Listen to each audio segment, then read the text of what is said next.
Alright, so it's been about 2 months and, well, I believe, like, either a month or two since, I don't like Jojo's, about why I don't like Jojo Bizarre Adventure has been posted by the Cosmonaut Variety Hour. A couple of people tried to do response videos to him, so I'm gonna throw my hat in the ring, see if this works. So, unfortunately, I am forced to start at, like, 250 because, one, my camera decided to stop functioning.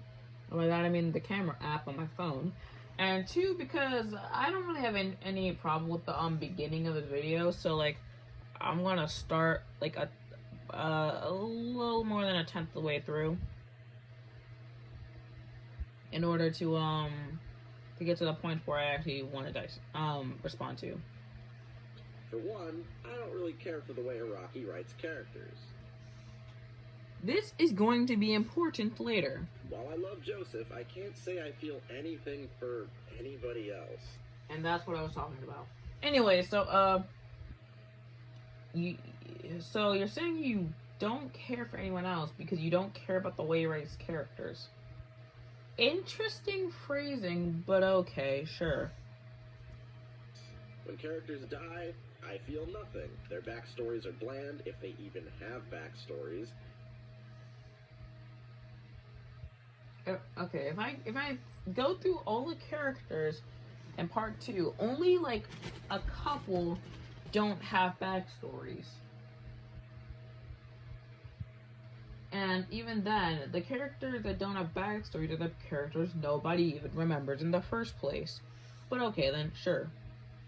And their personalities are just not very engaging most of the time. Their personalities aren't engaging. Alright, so let's go through some of the main cast. First off, we're going to be ignoring Joseph because he already said that Joseph is like the only character he actually likes. We go through Caesar Zappelli, who basically is a very logical opposite to Joseph. Well, Joseph is a relatively cool-headed person who is very prone to cheating and using deceit and trickery because why the heck not? Caesar is one who is very predicated on the idea of family honor, which is why he wishes to defeat the Pillar Men, to respect the Zappelli honor. And he's also very hot-headed. He's prone to getting angry, frustrated, whatever, whenever something doesn't go his way. And in a lot of cases, that being Joseph. We have Lisa, who is a very calm person and also does not show emotion, because any emotion that she shows will be energy that will be expelled that can be used to do a lot more important things. A good example of this is in the Wired Beck fight, in which she hardly says anything and just immediately kills Beck with her scarf. That's it. She doesn't get mad. She doesn't do some sort of Haman outburst or anything. She just wraps Wired Beck in her scarf, courses Haman through him, and then kills him. Now, I know some people could say this is a flat character because she doesn't show emotion, but it's not that. It's that in most situations in which she doesn't need to show emotion, she won't. Sort of like Jotaro Kujo, for example. And boy, are we going to get to Jotaro Kujo at some point.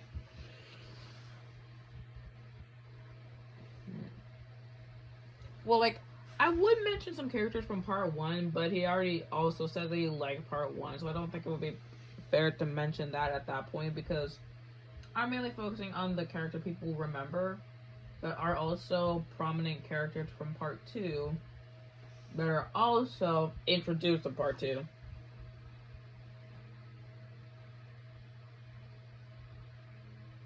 Okay, I think that's pretty much it. Yeah, fair point. To that regard about how some of the characters aren't really that memorable. For example, Loggins and I believe his brother are effectively the same person, if not for the fact that they both die so quickly, or at least one of them dies so quickly you wouldn't even care. The Pillar Man, while being really cool, is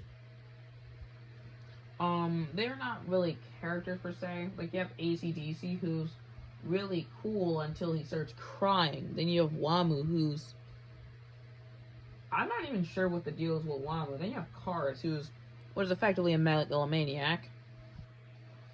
So yeah, that's cool. Anyways, let's get in. Let's get back to the video. The Pillar Men were threatening, but they weren't nearly as fun to watch as Dio from the previous adventure. But hey, yeah, I kept going because I knew Dio was going to come back, and after all, I'd seen so many people claim that Part 3 is where JoJo's really starts. Well, that was your first mistake. So I figured it was all uphill from here. But I was wrong, because Part 3, kinda stinky.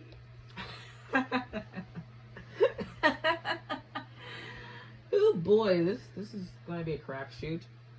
Now I'm going to mention something. I do not believe that Part 3 was the pinnacle of JoJo. Heck, I do agree with him on the idea that it is a very rocky start. Specifically because with the inclusion of stands, it's basically like you have to start from the very beginning. And any of you who've seen Phantom Blood knows how off Araki's beginnings can be when he's not really sure of what he's supposed to do. So, yeah. Get into the stands, I guess. I think it has most things that I hate in a long-running shonen series. It's bloated and super long for no reason. It's bloated and super long. Well, the story does take place over the span of 50 days. Also, personally, I actually don't hate the fact that the story is kind of long. Because, you know, it's a road trip. Then again, I like Homestuck, which is 8,000 pages long. So maybe I just like long stories that have some questionable levels of importance aspects to them. And again, the characters are just not doing it for me. Except this time, the main character doesn't have the fun charisma that the last JoJo had. Yeah, Jojo is like a cool guy, but he kind of falls flat in this story. Yeah, you're right there. I feel like most people will agree that Jotaro is weakest. Well, his weakest character-wise is probably Part 3 because he doesn't really start to open up until the later parts. And in Part 3, you can see where Araki sometimes tries to make the character seem a bit too internally thinking. Like, cause like I remember someone saying that Jonathan was a primarily external character. You could tell what he's thinking at all times. Joseph was a mix between internal and external. You can tell what he's thinking sometimes, and then other times you have literally no idea what he's planning. And then you have Jotaro, who is completely internal. And the problem with having a completely internal character is that sometimes it makes any scene they're in completely horrible, because when you don't know what a character is thinking, sometimes it feels as if you can't relate to the character. If you can't relate to the character, sometimes you just can't care about them. So, anyways, let's get into this.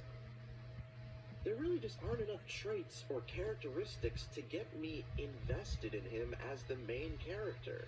If I look past the fact that he's just like really cool and edgy, then he's got nothing. And it's not like the other characters are very good either.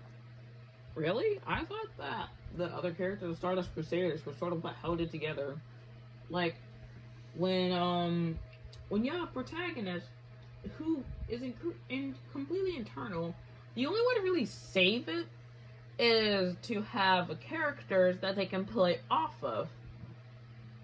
It's the reason why it's so fun to watch Joseph interact with anyone.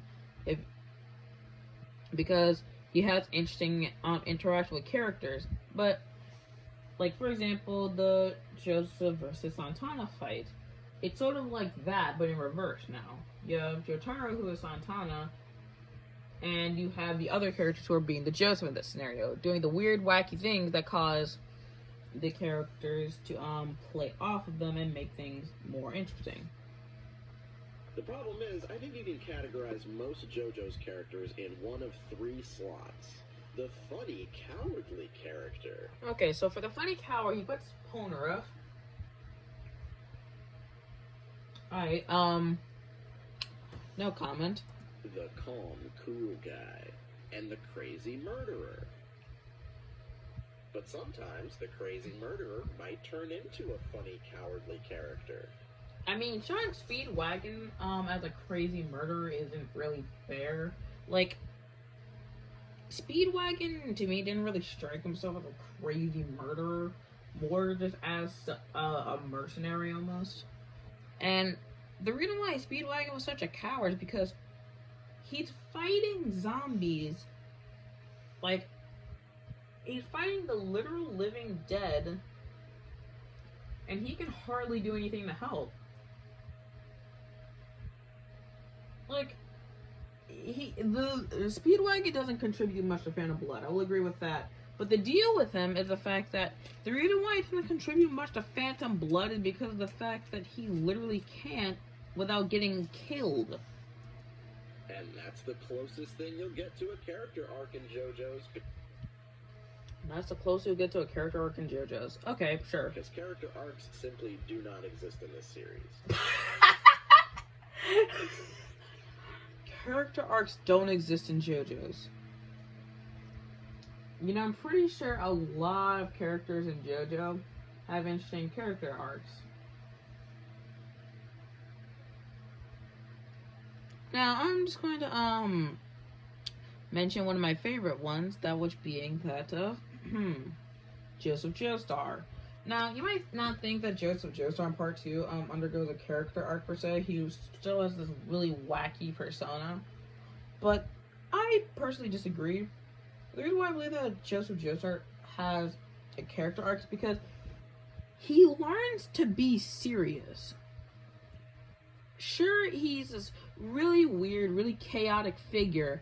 However, in the beginning, you can tell that he basically all play, no work, basically. Like, he does something as stupid as throwing a grenade at a vampire, then making the vampire throw the grenade at him to bring more grenades to the vampire. And sure, that might be some expert planning, but it's also really, really dumb. But then when you get to stuff like later in the series, after the death of Caesar, and you realize, oh wait, this is actually kind of serious. And Joseph adapts to this serious persona. He actually doesn't make jokes 24/7 after the death of Caesar. He learns when it's time to shut up, stop making jokes, and when to just think. Now, obviously, he still has that comical persona. He's not just going to lose that part of him. But it's more that he learned how to be a very serious character alongside his joking self. Now, I've gone on record saying that you don't need character arcs to make a story good. A lot of people cite Paddington as an example of this.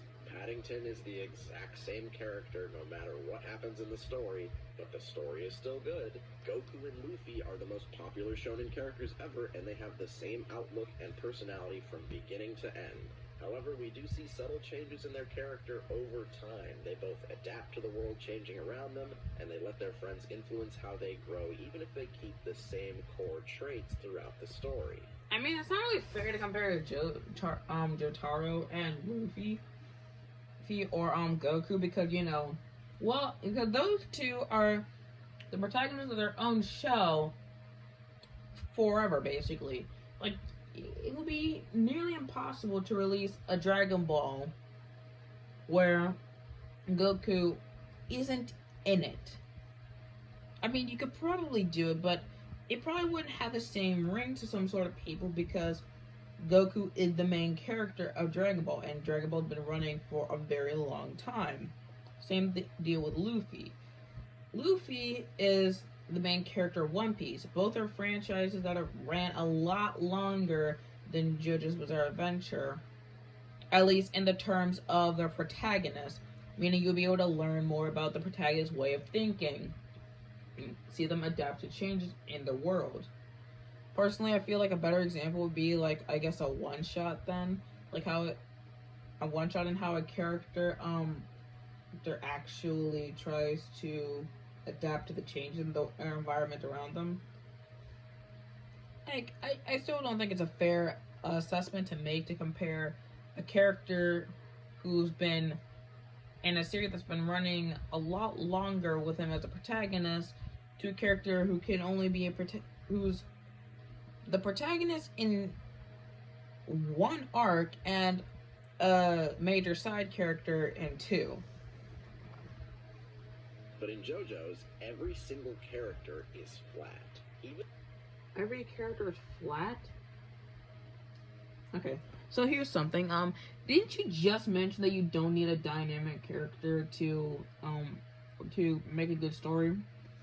Maybe I'm not reading the symbolism here. Maybe dynamic wouldn't be the proper term, but I'm pretty sure dynamic character is one who changes according to the situations.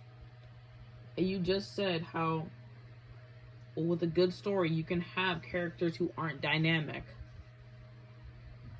Okay then. Even the ones that I think are decent, the only thing you might get is sometimes an evil character becoming nice. And to further show how lame and forgettable the characters are, most of them die unceremoniously. Well, yeah. Except, like, that's how it is in real life. Like, you can have this really smart person, one of the smartest people you ever knew, your best friend from the longest time. He's going on to become the CEO of this major company, and then one day he dies of a heart attack. Would you say by that logic that they weren't important either? Like, you can have an important character die in a dumb way, or die unceremoniously. Like,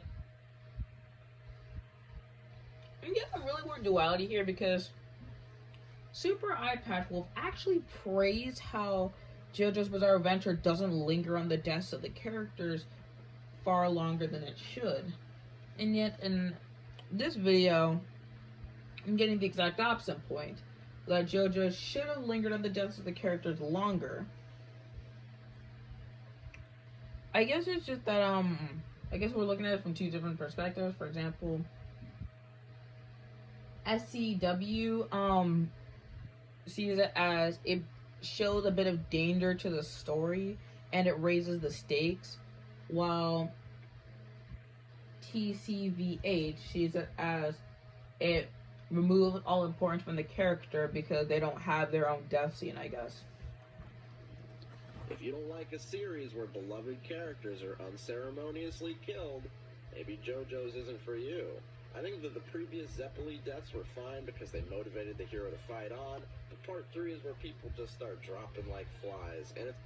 I mean, Dio's a mass murderer vampire that's trying to kill the protagonist so they can become more powerful. Are you really telling me that in a story where the main villain is a literal mass murderer, you can't have people die a lot? Like, seriously, I don't get your point here.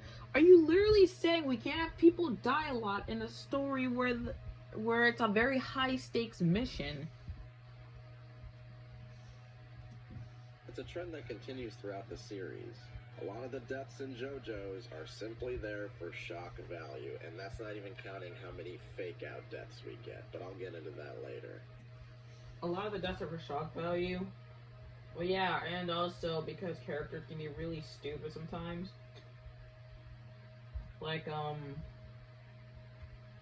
when Caesar dies, the reason why is because he let Wamu get in his shadow. This meant that Wamu could continue to move. A lot of times, character deaths are because they made a mistake. They did something wrong, and now they must pay the consequences for their actions. It's like failing a QTE in a video game. Well, are you gonna say that death should be removed from video game because the player made a mistake and now the character's dead or something? Or are you just gonna say that these deaths are for shock value? It's explicitly trying to let the audience know it's a high-stakes situation and characters will die as a result, specifically because they failed to adapt to the consequences of their actions properly. It wasn't until part 3 that I really started to notice some of this stuff. The cracks were starting to form. These are things that I did not like in previous parts, and I was hoping that maybe the story would grow out of them. And as I started seeing them more and more, I started to get kind of annoyed. But again, it took me a while to accept that. I thought that I was supposed to like part 3, because through osmosis I had seen so much about it. But a lot of the middle chunk of part 3 is just so goddamn boring. The fights aren't really as creative or exciting, and the stands are really lame in part 3, which... The stands are lame in part 3. Okay. Yeah, because Killer Water, that had the force to rip someone's head off, doesn't sound interesting in the slightest. A dog who can make a mechanical dog out of sand doesn't sound interesting. A vampire with the ability to freaking stop time doesn't sound exciting. Like, saying that the stands in part 3 aren't interesting is kind of dumb. It's like, I heard, the main complaint I've heard about the stands in part 3 is that they're very simplistic stands. Like, they don't have much depth to them. But to say that they're outright boring feels a bit off.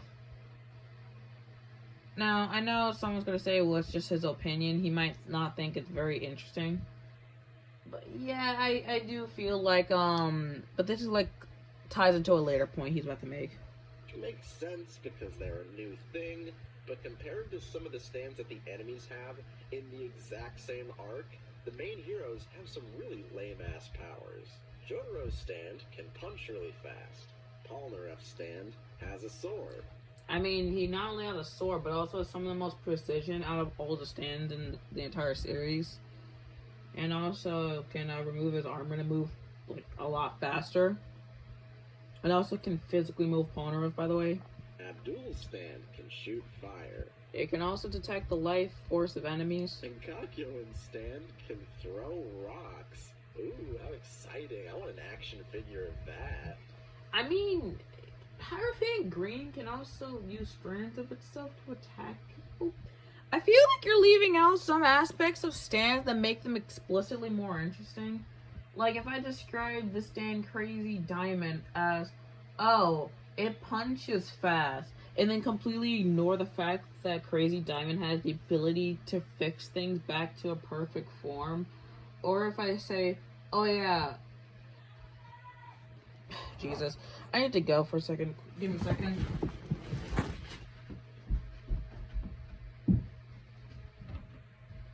Yes.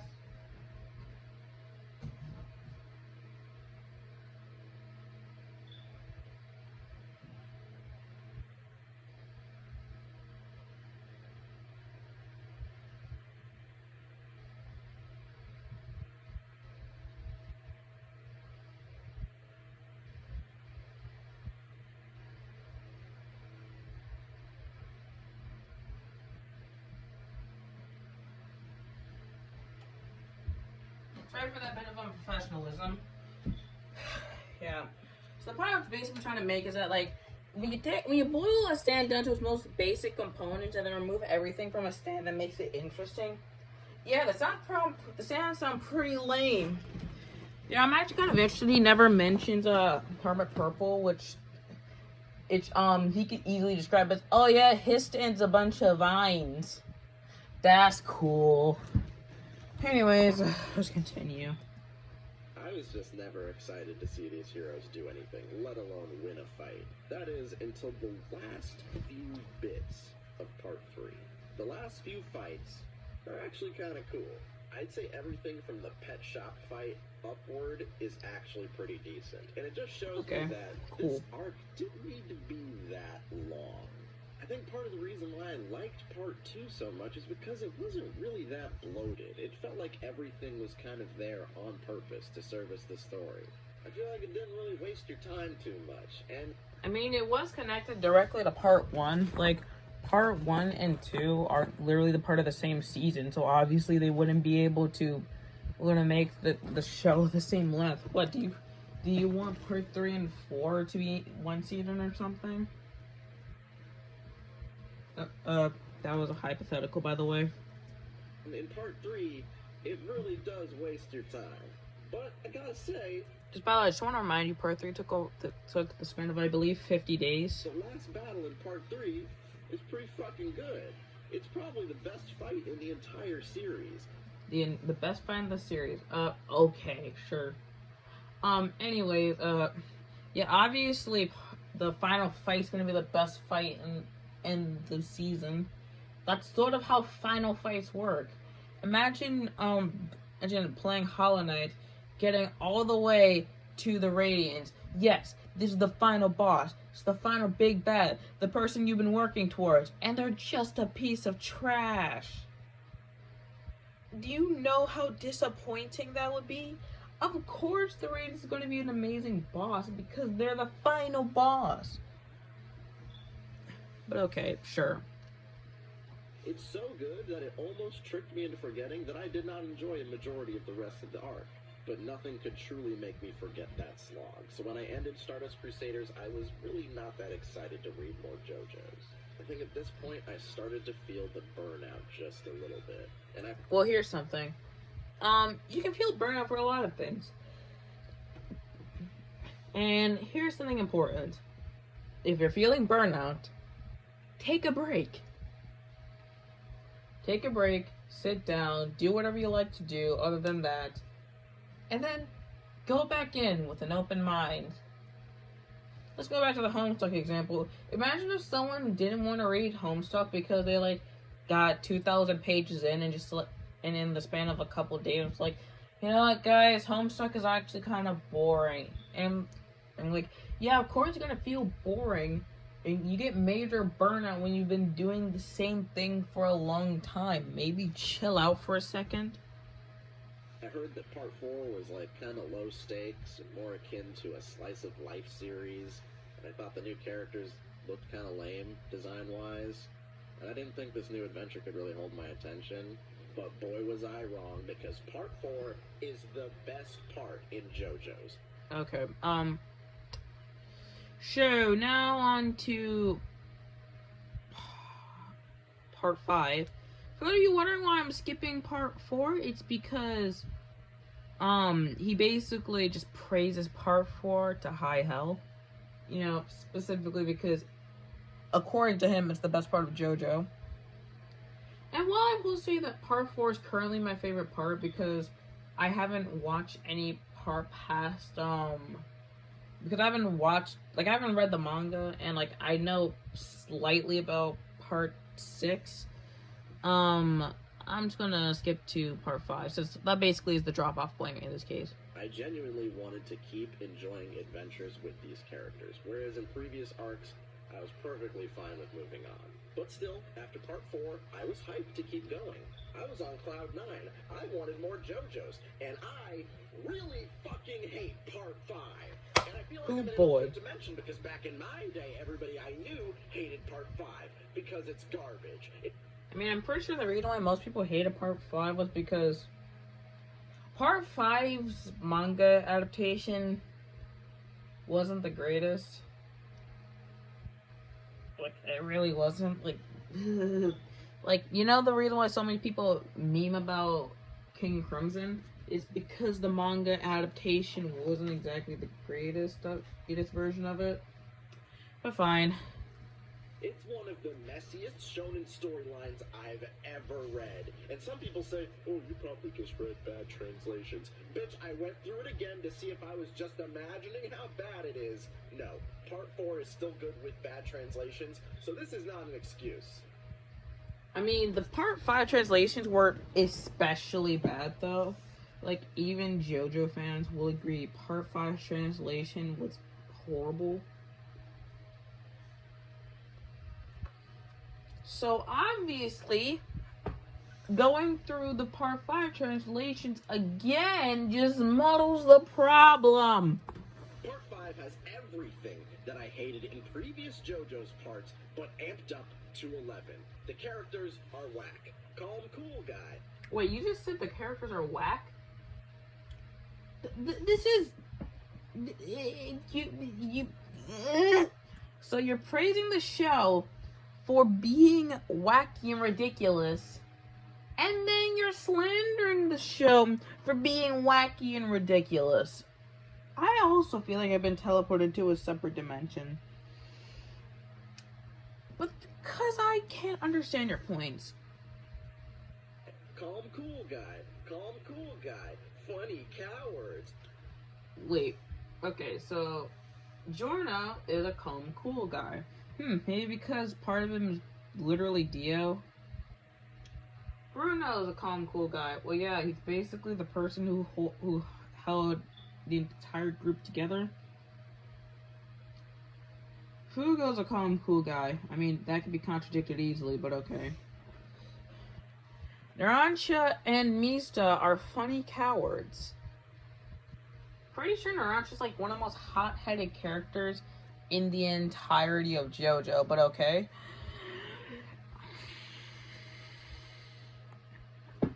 I don't want to debunk any of these points at this point because I feel like I'm losing my mind.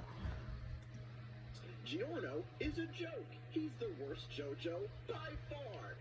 Let me guess, he's the worst JoJo because he's like a mashup of other characters, like, because that's actually like one of the criticisms I've seen people leverage at him.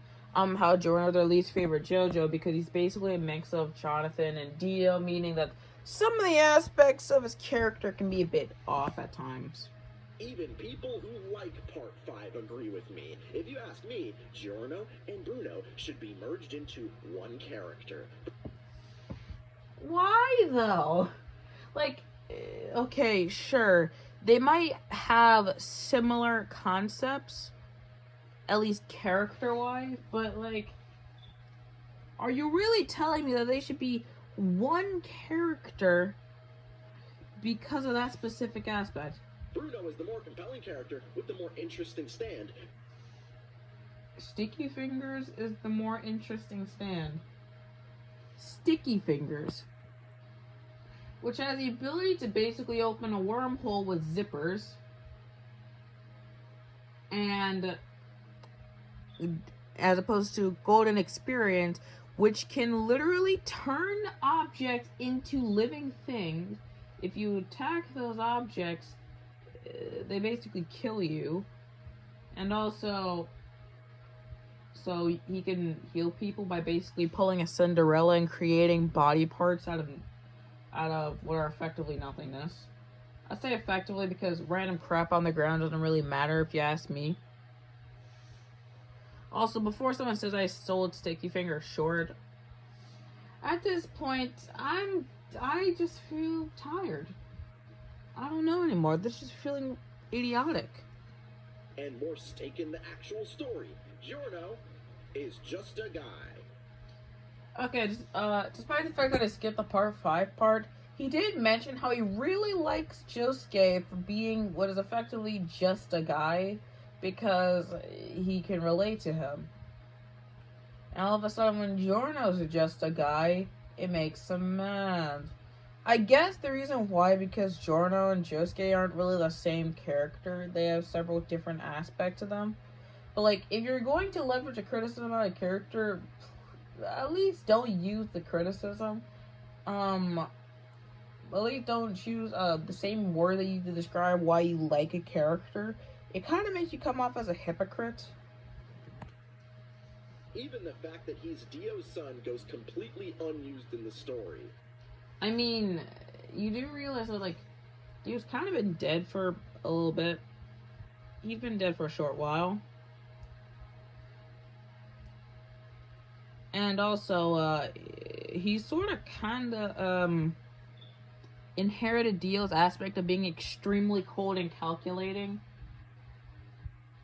Like, I know that Giorno isn't a carbon copy of Dio, and that's kind of probably what he most likely expected. But you gotta remember that he's also Jonathan's son as well. It's like, you can't expect the same character from him, okay? He could just as well be some random dude and nothing would change. I mean, isn't a part of the story that these characters used to be random people, and then they became a member of the Mafia because they were invigorated by Bruno, whose caringness for them. Like, all of them were just some people at some point. Can't even name a single character trait for Giorno. He's the only Jojo that I can say that about. And I should point out that Araki's writing in Part 5 is absolute garbage. Oh shit, I made one of the main characters too strong. Oh well, he's out of the story. He flew back to his home planet.